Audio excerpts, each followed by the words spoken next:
Sir, we are live now. With all your permission, I am starting this session. Sure. Good evening, everyone present here. I am Faraz from IJCP. I welcome all the participant doctors on today's session. Let's welcome today's speaker with great honor, none other than Dr. Anur Kumar Chopra, sir. Sir has done MBBS, MD, TM in cardiology, and Director of Cardiology at Fortis Amritsar. Today, sir is going to discuss on a topic, acute myocardial infarction, diagnosis and management. Let me tell you overview of the topic. Acute myocardial infarction, AMI, personally known as a heart attack, is a critical condition characterized by the sudden interruption of blood supply to the heart muscle, leading to the tissue damage. It is a medical emergency that requires prompt diagnosis and immediate management to minimize heart muscle injury and improve patient outcome. To know more about this topic, I would like to invite sir and hand over this session to sir. Over to you, sir. Kindly proceed from here. Good evening, Faraz. I hope I'm visible and you can see my slides. Yes, sir. It's visible. You can continue. Right. Okay. So acute myocardial infarction is actually part of a bigger term, which is called acute coronary syndromes. And typically on the basis of ECG changes, acute coronary syndromes are divided into ST elevation MI and non-ST elevation MI based upon whether or not there is ST elevation in the ECG. Further, non-STEMI is differentiated from unstable angina because of the presence or absence of a rise in cardiac biomarkers. So basically, chest pain with ECG changes, normal troponins is called unstable angina, whereas chest pain with ST depression in the ECG with elevated biomarkers or non-specific sometimes changes in the ECG with elevated biomarkers is non-STEMI. On the other hand, ST elevation in the ECG with high biomarkers is ST elevation MI or STEMI. So this is about the basic definitions, but we'll talk about this at greater length. However, first we must discuss the prevalence of MI. And as you know, coronary artery disease is the commonest cause of mortality globally. So the cause of death in worldwide, in global burden of disease, cardiovascular diseases are responsible for 31% of all mortality. In India, this number is even higher. A couple of years ago, a survey was done, and in India, CVD is suspected to be responsible for even more, 32 to 40% of all mortality. Among these, acute MI is responsible for 16.5%. So more than 1 in 6 deaths is caused by acute MI alone. Recently, a meta-analysis was reported in 2023 which tried to investigate the global prevalence of MI in a huge number of patients. This data is more than 30 million patients. Age below 60, the prevalence was 3.8%. Age above 60, the prevalence was 9.5%. So huge numbers of people have coronary artery disease and 5 times more common in males than in females. In India, there are over 3 million MIs per year, and 40% of these occur in patients who are less than 50 years of age. So this is a problem of the young, and I mean of everyone, but more so in the young, at least in India. And therefore, this is a huge public health issue. So what is the pathophysiology of MI? The basic pathophysiology of MI is the sudden disruption of an atherosclerotic plaque. So the plaque disruption may be due to erosion, may be due to plaque rupture, but it gives rise to uncovering of the healthy endothelial lining of the blood vessels. Because of that, the lipid core gets exposed, and platelets adhere to this area, they aggregate to each other, become activated, release several secondary aggregators and other mediators of the extrinsic pathway of coagulation. Some vasospasm is also associated. So within minutes of this event of disruption of the atherosclerotic plaque, a thrombus can form which can completely or partially occlude the lumen of the coronary artery. And depending upon whether the vessel is completely occluded or partially occluded or gets occluded or opens partially, this gives rise to different types of presentations. So if there is persistent complete occlusion, it gives rise to ST segment elevation and thus STEMI. On the other hand, if there is partial occlusion or if there is complete occlusion followed by partial recanalization, that means some blood flow starts, then this usually leads to NSTEMI or non-ST elevation MI. So diagnosis of MI is based upon classical symptoms, ECG changes, and biomarkers. Symptoms, of course, you are all familiar with. Chest pain is typical, but chest heaviness, burning with typical radiation anywhere between jaw to the umbilicus.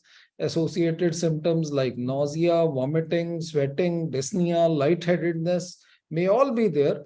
However, symptoms may be subtle as well, and diabetic individuals, elderly individuals often may present without typical chest pain, and you may only get to know that the patient has had an MI on the basis of an ECG or echo or biomarkers that are performed for some other reason. So typically there are no signs of MI. Please remember this. The typical MI should have no signs. If there are any signs, then usually there is a complication. So if there is tachycardia, extrasystole, an extra sound, basal crepitations, high blood pressure, whatever, any sign generally means a complication. So there has been a lot of controversy about how to diagnose an MI. So this is the presently followed expert consensus document, the fourth universal definition of MI, which is a joint statement by the European Society of Cardiology, American College of Cardiology and Heart Association, and World Heart Federation. So they all got together, and this is now the accepted definition of MI worldwide. So the clinical definition of MI denotes the presence of acute myocardial injury, which is detected by abnormal cardiac biomarkers, typically troponins, in the setting of evidence of acute myocardial ischemia. So basically, you need myocardial ischemia with demonstration of myocardial injury. So if these two things are present along with typical symptoms, then you diagnose MI, because there are other causes of elevated troponins. Hence, the setting of myocardial ischemia is important. So if we wish to look at how to diagnose MI, the detection of a rise or fall of cardiac troponin with at least one value above the 99th percentile, along with at least one of the following: typical symptoms of myocardial ischemia, typical ECG changes of acute MI, or imaging evidence of myocardial dysfunction. That means echo or other modalities which may be used to demonstrate regional wall motion abnormalities. So what are the ECG criteria for diagnosis? So typically for a ST segment elevation MI, ST elevation in two or more contiguous leads more than 1 millimeter is considered significant, except for V2, V3, where the ST segment elevation is normally more. Therefore, the cutoff is more than 1.5 millimeter in women and more than 2 millimeter in men over the age of 40 and more than 2.5 millimeter in men over the age of men below the age of 40. Because in young males, typically V2, V3 may often be elevated up to about 2 millimeters or so. So it is more than 2.5 millimeter elevation in young males, which is significant. Furthermore, ST segment depression, any new ST depression more than 0.5 millimeter or T inversion more than 1 millimeter in two contiguous leads is considered significant.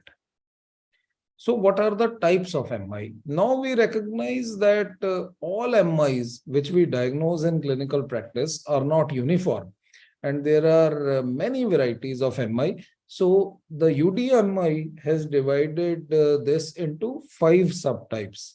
So the classical, the most common is the type 1 MI, which is spontaneous MI, which occurs because of a spontaneous coronary disruption. So either there is plaque rupture or ulceration, fissuring, erosion, dissection, which results in intraluminal thrombus and myocardial necrosis. This is the typical ST elevation or non-ST elevation MI, which occurs due to plaque disruption. On the other hand, another very common type of MI, which we are now diagnosing very regularly because troponins are often done and they are very sensitive. This is ischemic myocardial necrosis, which results from an increase in myocardial oxygen demand or reduction in myocardial flow, which occurs in the absence of a plaque disruption or coronary thrombosis. So this is extremely common, and I'll talk more about this as we go on.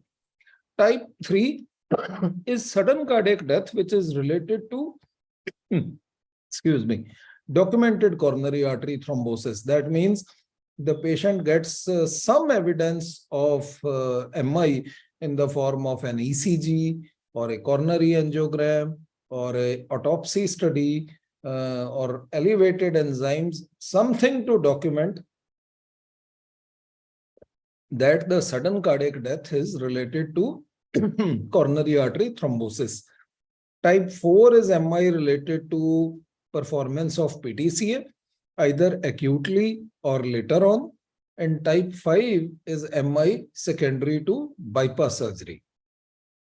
So this is type 1, and this is the typical MI which we see in clinical practice. This is the patient who gets a plaque disruption and a complete or partial thrombus, which leads to complete or partial occlusion of the coronary artery. And this can be diagnosed by typical symptoms of myocardial ischemia with new ECG changes, regional wall motion abnormality on echo, and the identification of a coronary thrombus by angiography or intracoronary imaging, as we can see in this study. So, for instance, we have this angiographic image where we can clearly see that there is a stenosis in the blood vessel along with this lucent looking thrombus. And when we look at the coronary artery with OCT, we can see plaque disruption with a visible thrombus.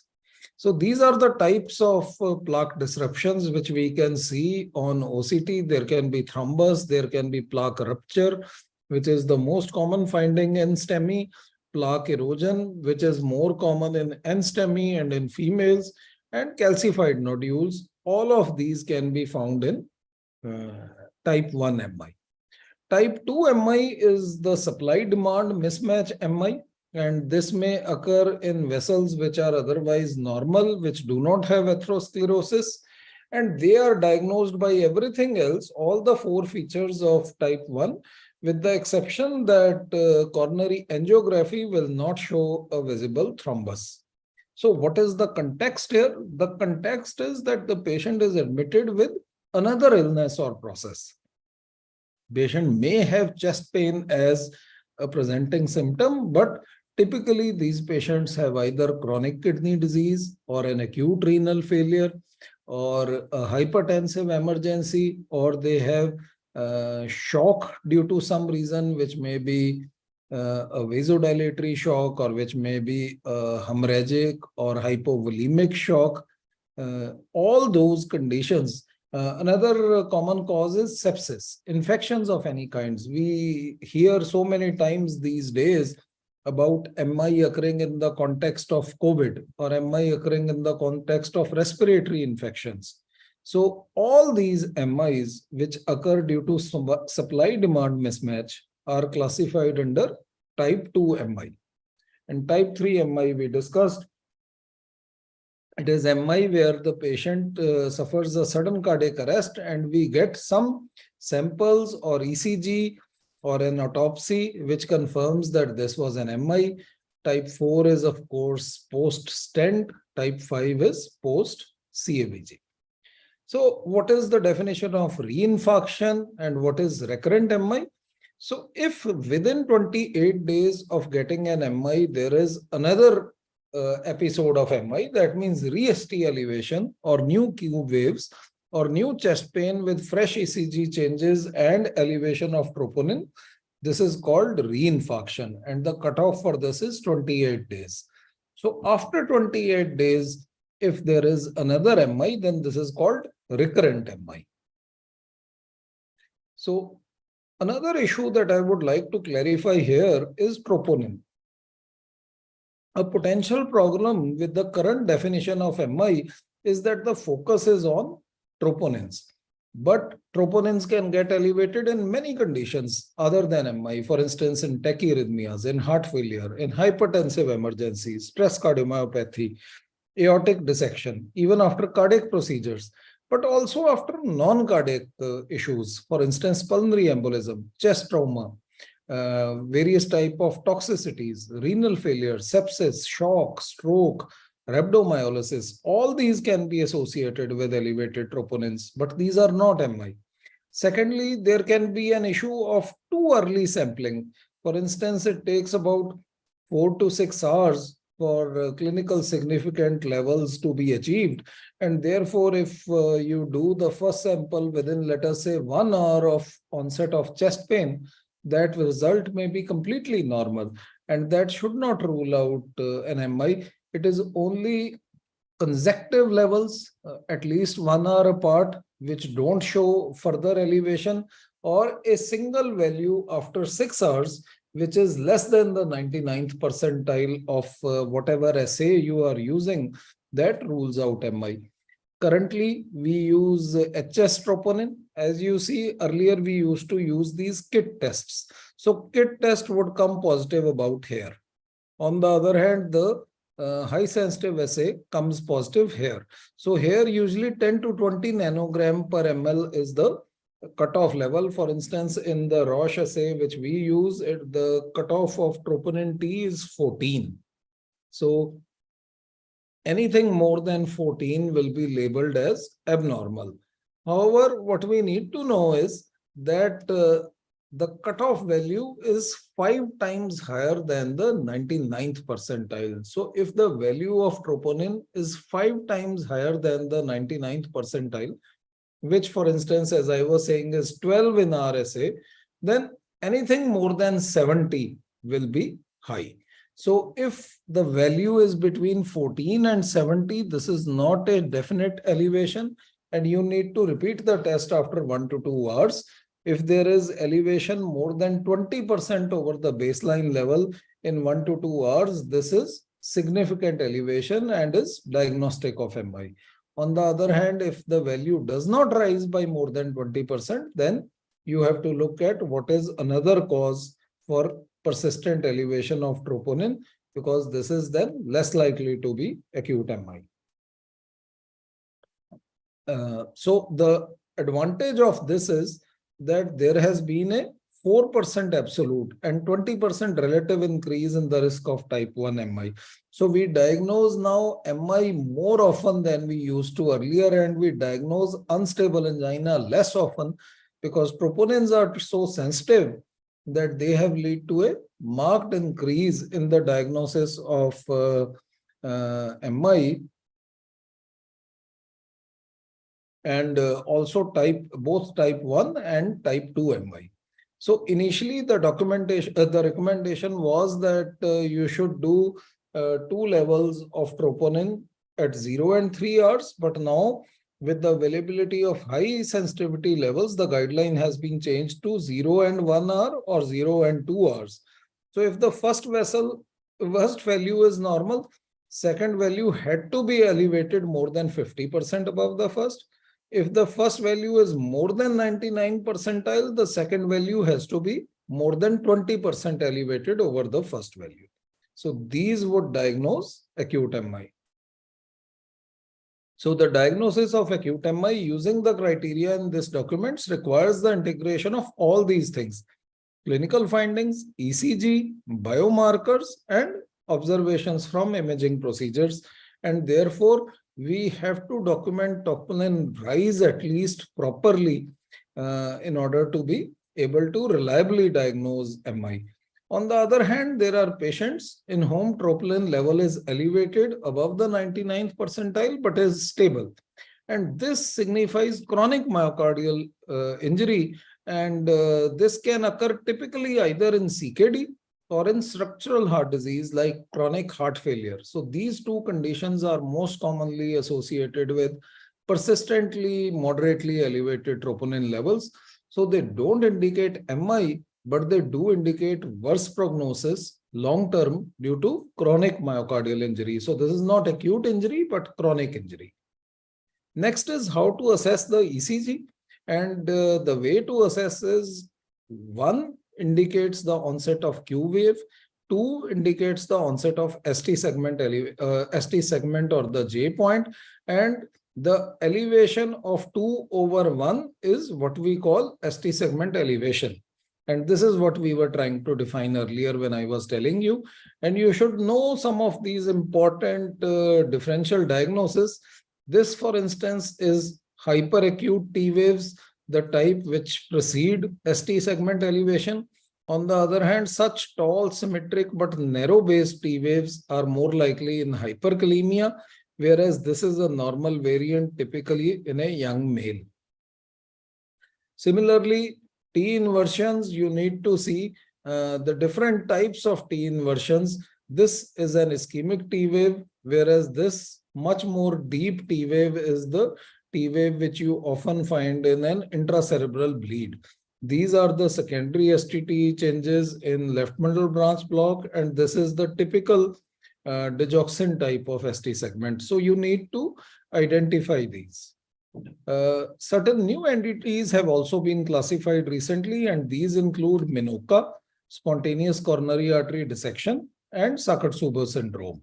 So MINOCA, spontaneous coronary artery dissection is found typically in young females, and it occurs in about 25 to 35% of all females who get MI, and is much more common in hypertension. It is also described during pregnancy.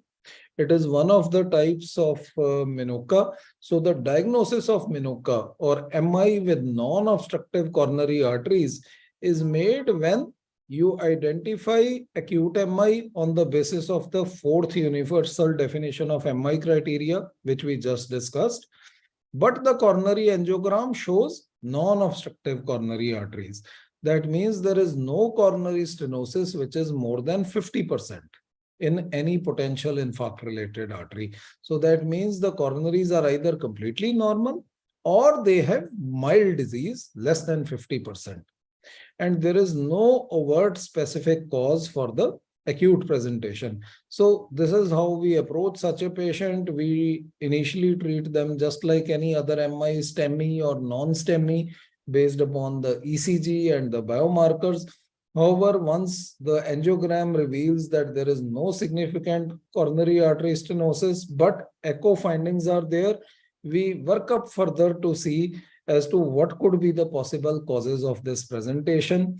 We don't have the time to go into the details of this, but echo, cardiac MRI, transesophageal echo in selected cases, and coronary imaging like IVUS or OCT can all be very useful in reaching us, in helping us reach a diagnosis. Why we wish to investigate? Because earlier these patients were sort of disregarded, and it was said that they have no obstructive coronary artery disease, so they don't need to be managed like MI. On the other hand, we now know that the morbidity and mortality at 2 years and at 5 years is similar to that with atherosclerotic coronary artery disease. And therefore, we need to manage them with risk factor management and DAPT as recommended in the guidelines. So we typically treat them for 1 year with DAPT and single antiplatelet thereafter. And of course, we take care of all the risk factors as we usually do in coronary artery disease. Takotsubo syndrome is another recently described entity which presents like an acute coronary syndrome but has completely normal coronary arteries. There is transient LV apical ballooning in the absence of any stenosis in the left anterior descending and is often precipitated by an acute emotional stress or physical event. Hence, it's also called the broken heart syndrome, as you can see. The apex is completely akinetic, while the rest of the heart is hyperkinetic in compensation. And this is another recently described entity. This has significant mortality, but coronaries are normal. And if we can manage to bail the patient out of the acute crisis, such patients often completely recover. So, acute MI risk management, we have typically divided such patients into KLIP classes. Class 1, which means no complication, is the most common and mortality is typically around 5%. But if there is S3 gallop or some CREPTs, that means mild failure, mortality goes up 3 times. If there is pulmonary edema, mortality still doubles. And if there is cardiogenic shock, then mortality is in the range of 70 to 80%. And ejection fraction being the biggest determinant of mortality, management of acute MI typically, apart from all these medicines which you know about, which will not go into detail today, the cornerstone of management is myocardial reperfusion.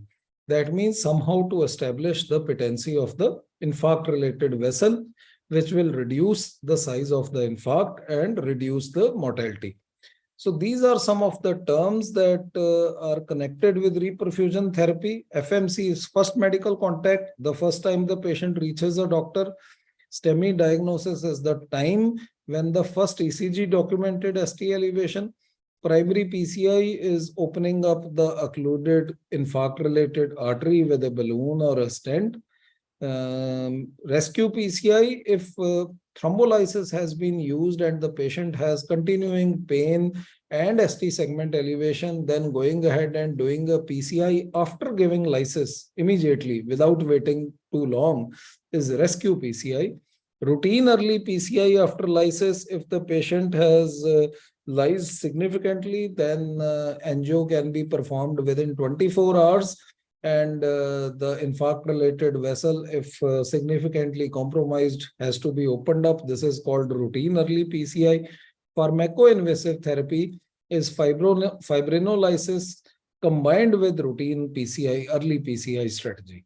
So these are the commonly used terms. And here, what is recommended is that if at the time of diagnosis, the expected time to reach a hospital with primary PCI facility is less than 2 hours, then it is better to alert the center and transfer the patient for PCI so that PCI can happen within 2 hours. If on the other hand, a primary PCI center is more than 2 hours away, then fibrinolysis is the recommended strategy. And ideally, one should give a bolus of fibrinolysis and transfer to the primary PCI center. If that is not possible, one should select high-risk patients like large anterior MI, inferior with RV MI, patients in pulmonary edema, patients with arrhythmias, patients in cardiogenic shock. They all must be shifted to a primary PCI capable center after giving a bolus of one of the newer lytic agents, because they don't need infusions. You can just give them as a bolus. That means tenecteplase or etiplase. So you transfer the patient to a primary PCI center and then carry out routine PCI. So this is the way to manage. Thrombolysis has several relative and absolute contraindications. You know about these: uncontrolled hypertension, CVA more than 1 year ago. This means a thrombotic infarct, not a hemorrhagic infarct. Hemorrhagic infarct is one of the absolute contraindications. Patient with ongoing anticoagulation, recent trauma, non-compressible vascular punctures, recent major bleed, peptic ulcer, etc. Absolute contraindications include prior stroke, which is hemorrhagic stroke, recent CVA within the last 1 year, intracranial neoplasia, active bleeding, not menstrual bleeding, and suspected aortic dissection. So here we know that if we use thrombolytic therapy in comparison to conservative therapy, clearly there is survival benefit, and survival benefit is documented with all lytic agents if used within the window period of 12 hours. And mortality reduction is actually proportional to the time of symptom onset to the use of lysis. So if we can lyse within 30 minutes, the survival benefit is actually major.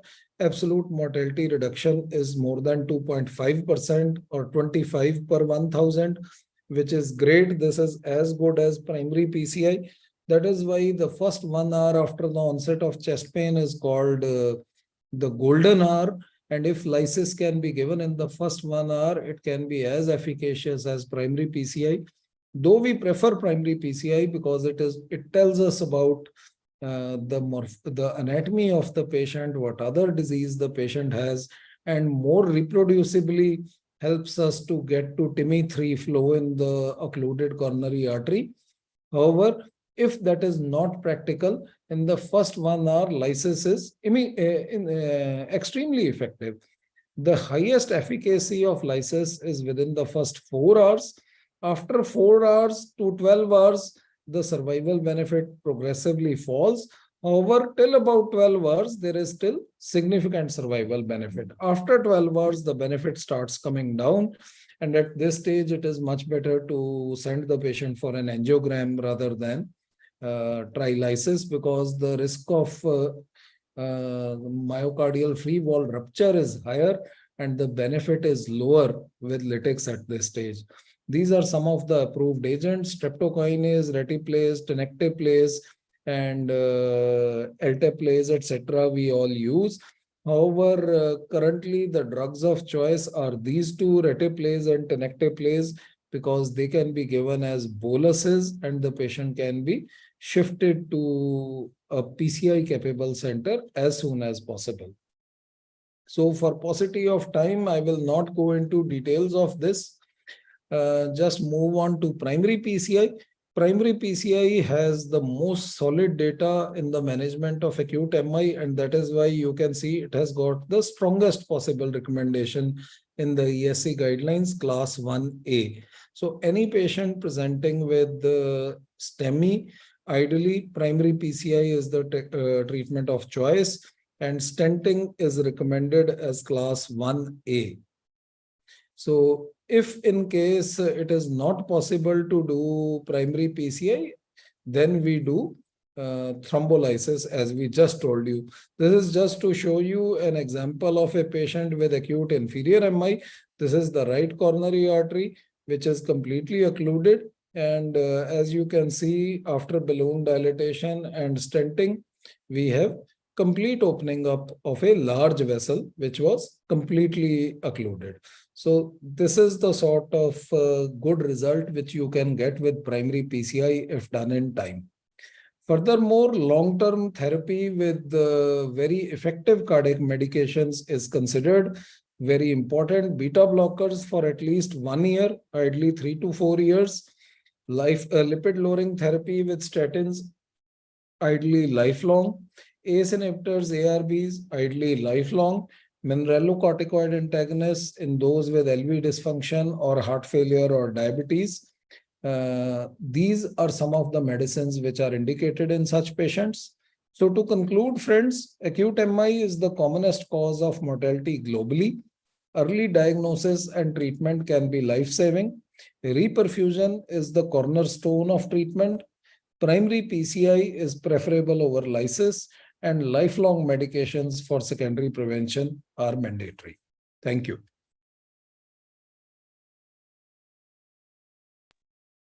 Thank you so much, sir, for giving your valuable time and sharing your knowledge with us and making this session informative one. I definitely think this session knowledge is going to help all the participant doctors, sir, who have joined this session, sir. I can see, sir, we have received some questions from the participant, and if you allow, can I take this question with all Sure. your permission? Sure. First question I can see from Dr. Agarwal. He is asking, what is the role of cardiac biomarker in the evolution of myocardial infarction? So this is what I talked about, that cardiac biomarkers, especially troponins, are the cornerstone of the diagnosis of MI. And this is what we discussed all this time, that if we, I'll just go over to some of the slides that I showed earlier. Yeah. So as you can see, this is a normal troponin level. And once the patient has an MI, then after a cutoff of 4 to 6 hours, roughly, the troponin levels start rising. So what is given as the upper limit of normal is this. This is the 99th percentile. That means 99% individuals in the community will have troponin levels below this. So for instance, in our center, we use a cutoff of 14.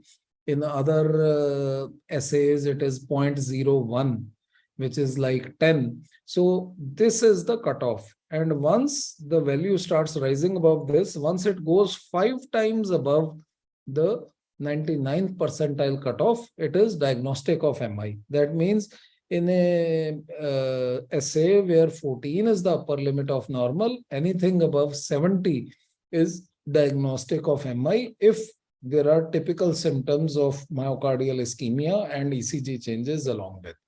So this is how we use the troponins to diagnose MI. If in case the first value is normal, and because you performed the first value within the first 3 to 4 hours, then you perform a second value after 1 to 2 hours, and it should be elevated more than 50% over the first value. Then it is abnormal. If on the other hand, the first value is performed within 4 5 hours and it is elevated, let us say it is about 70 80, it is intermediate, and then the second value has to be more than 20% higher to diagnose MI. If these two values are the same, then this means this is chronic myocardial injury. So if there is troponin rise and fall, then this is MI. If there are troponin levels are elevated but stable, then this is chronic myocardial injury, which occurs either in CKD or in heart failure. Okay, thank you so much, sir, for explaining it really well, sir. I hope that Dr. Agarwal has received his answer. Moving forward, I can see there are a few more questions, and another question is from Dr. MD Styak. He's asking, how does the atheromatous plaque responsible for acute myocardial infarction and develop, and what is the role of acute coronary syndrome, that is ACS?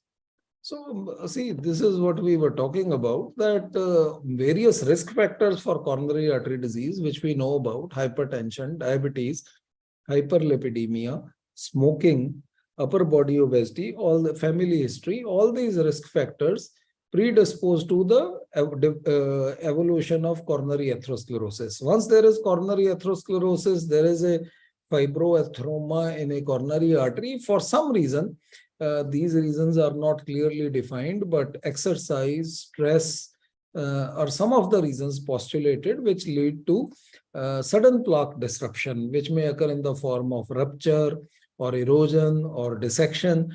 And this leads to slowing down of the blood flow and exposure of the endothelial substances like the lipid core, etc., which predisposes to platelet adhesion and aggregation. This predisposes to thrombosis and ACS. This is what I started with. These were the first few slides that I was sharing. Okay, thank you so much, sir. I hope that Dr. Styak has received his answer. And I can see, sir, last question for today's session from Dr.